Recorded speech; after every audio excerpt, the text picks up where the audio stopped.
Il était une fois l'histoire, non pas d'un, mais d'une financière à la personnalité pétillante, Manon Monod.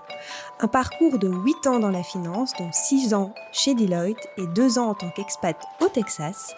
Pour Manon, les relations humaines sont un vrai moteur qui l'ont amenée aujourd'hui à devenir directrice groupe de la veille concurrentielle au sein de Schneider Electric. Ensemble, nous allons parler notamment de l'importance des soft skills et de la culture d'entreprise. Je vous embarque avec moi à la rencontre de Manon Monod pour ce nouvel épisode de Once Upon a Business. Bienvenue sur Once Upon a Business, le podcast qui explore les stratégies business et les retours d'expérience des experts financiers.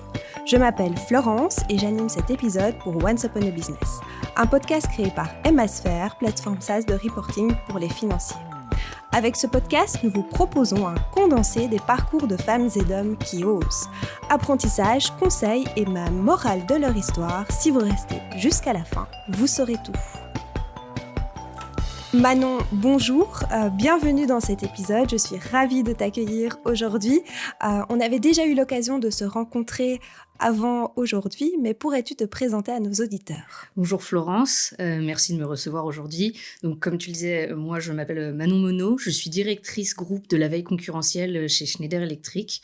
Initialement, je suis diplômée de Sciences Po Paris d'un master finance et stratégie obtenu en 2014.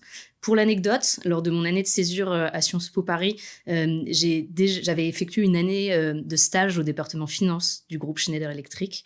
J'ai ensuite commencé ma carrière en rejoignant Deloitte, où j'ai passé 5 ans entre Paris et Dallas. Dallas, où j'ai fait 2 ans d'expatriation. À la suite de quoi, j'ai fait une première transition vers le monde de l'entreprise, avant de rejoindre aujourd'hui, ou plus exactement de revenir chez Schneider Electric depuis septembre 2021. Tu travailles donc chez Schneider Electric, un groupe français qui est très connu. Peux-tu nous présenter les activités de l'entreprise ? Oui, alors Schneider Electric a pour ambition d'être le partenaire digital du développement durable et de l'efficacité énergétique. Si on prend un exemple un peu plus concret, chez nous, on a tous un tableau électrique. Si vous l'ouvrez, il y a de grandes chances que ce soit un tableau Schneider Electric. Et même si c'est pas le cas, en fait, Schneider Electric va vous apporter des solutions intelligentes. C'est-à-dire que ce tableau, qui aujourd'hui pilote les différents usages électriques de votre foyer, Schneider Electric le rend intelligent via des capteurs qui sont apposés dessus et qui sont connectés à votre smartphone via une application nommée Wiser. Cette application, elle vous permet de faire 3 choses.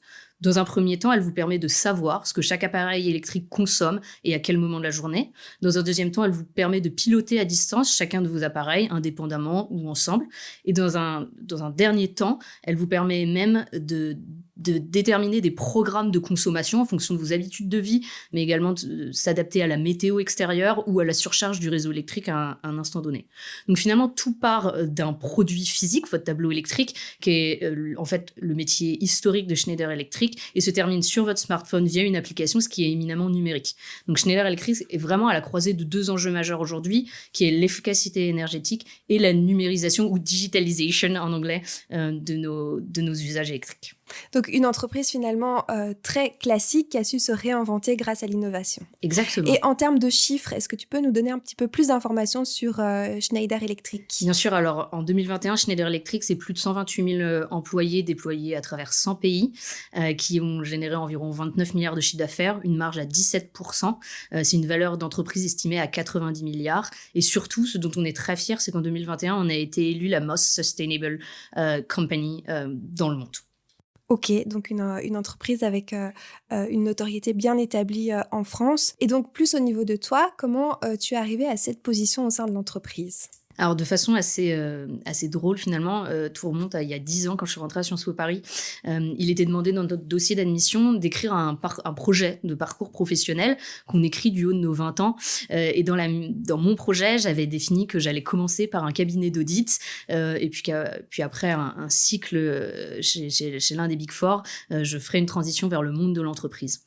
Et en fait, c'est assez drôle parce que quand on écrit ce projet, on n'a aucune idée de ce qui nous attend à l'entrée sur le marché du travail. Et finalement, aujourd'hui, je me rends compte, a posteriori, que j'ai suivi très exactement ce que j'avais écrit dans cette lettre. Je suis d'abord entrée chez Deloitte pour faire de l'audit.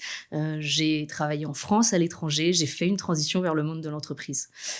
Et comment expliques-tu justement d'avoir atteint cet objectif finalement, une certaine ligne de conduite, une vision ?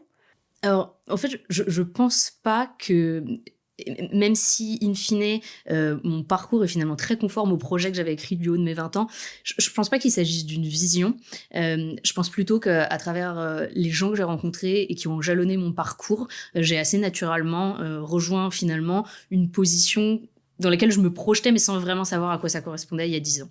OK, et alors, est-ce que tu peux en dire plus au niveau de ta fonction actuellement, et la présenter à nos auditeurs? Oui, alors, je suis en charge de 7 personnes qui sont réparties entre 3 bureaux différents, Paris, Boston et Hong Kong, et ça joue, on y reviendra peut-être, un rôle majeur, dans la façon dont on interagit les uns avec les autres, et on est en charge de la veille concurrentielle du groupe. Donc concrètement, ça veut dire que, notre travail s'articule autour de la surveillance de nos concurrents, des concurrents du groupe Schneider Electric, et donc ça s'articule autour de 3 axes. Le premier, on suit, toutes leurs publications, que ce soit, du communiqué de presse, non pas quotidien, mais régulier pour annoncer un partenariat ou une acquisition, en passant par, leurs publications trimestrielles, de résultats qu'on analyse, et leurs, journées investisseurs, lors desquelles ils présentent de façon un peu plus détaillée, leur stratégie d'entreprise. Donc ça, c'est le premier volet de ce qu'on fait.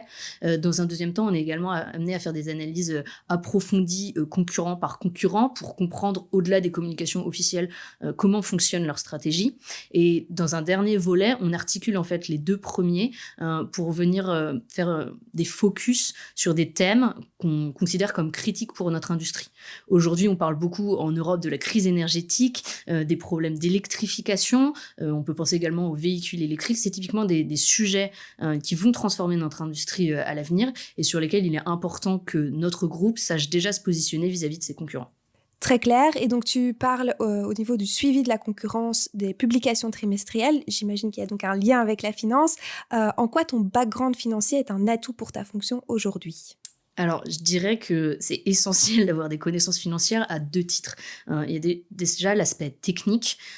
Pour asseoir une analyse qualitative de la concurrence, tout va partir des données financières, de chiffres tangibles, et donc d'un compte de résultat et d'un bilan.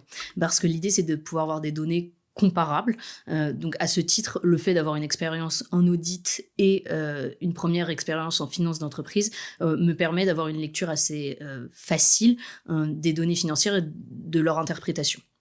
Et dans un deuxième, temps, c'est également un atout d'un point de vue méthodologique, je dirais, puisque le passage, notamment par le cabinet, forge une certaine méthodologie de travail, de rigueur et de précision, qui est éminemment importante dans la veille concurrentielle.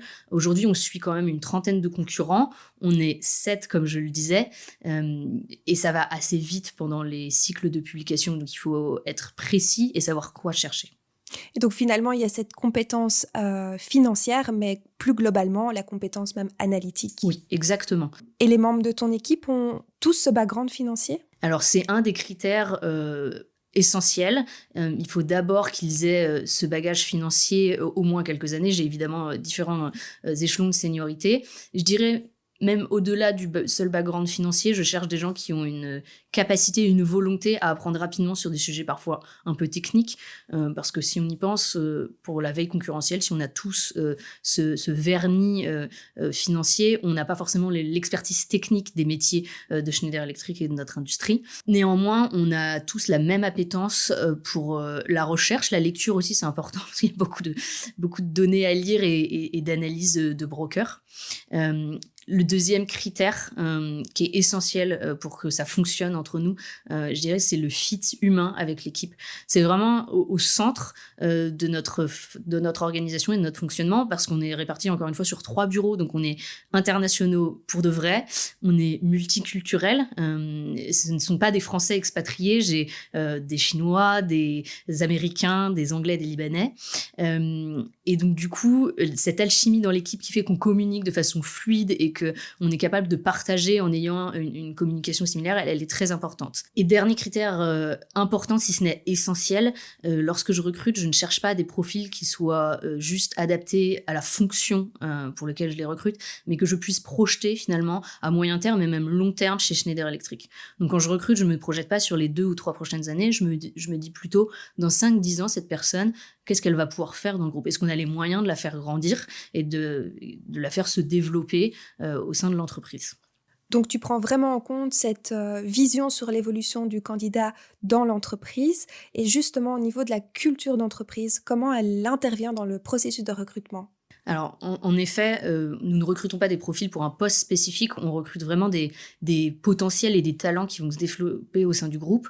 Concernant notre culture d'entreprise, et je peux en parler d'autant plus facilement que j'ai fait un stage il y a 8 ans, je suis revenue il y a 1 an. Le terme sustainable, qui est sustainable as a business, c'est le business que je décrivais précédemment et qu'on fait, c'est également quelque chose qu'on applique en premier lieu en interne.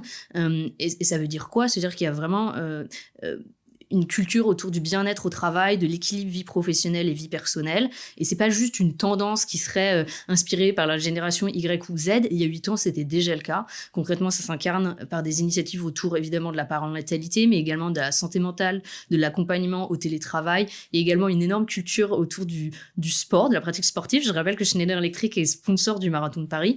Et on ressent vraiment ça. Les employés Schneider Electric sont heureux de venir travailler et se projettent à long terme. On a un taux de turnover très bas par rapport aux sociétés du CAC 40. Donc, quand je recrute quelqu'un, j'essaie de le projeter dans cet univers, en fait. Justement, au niveau de ton équipe, tu as l'air d'avoir construit une équipe solide. Tu parles de mots forts comme alchimie, fit. Quelle est la force, selon toi, d'une équipe? Alors, d'une équipe en général, j'ai pas de recette magique. De la nôtre, je dirais que chacun a à cœur de représenter plutôt l'équipe que son profil individuel.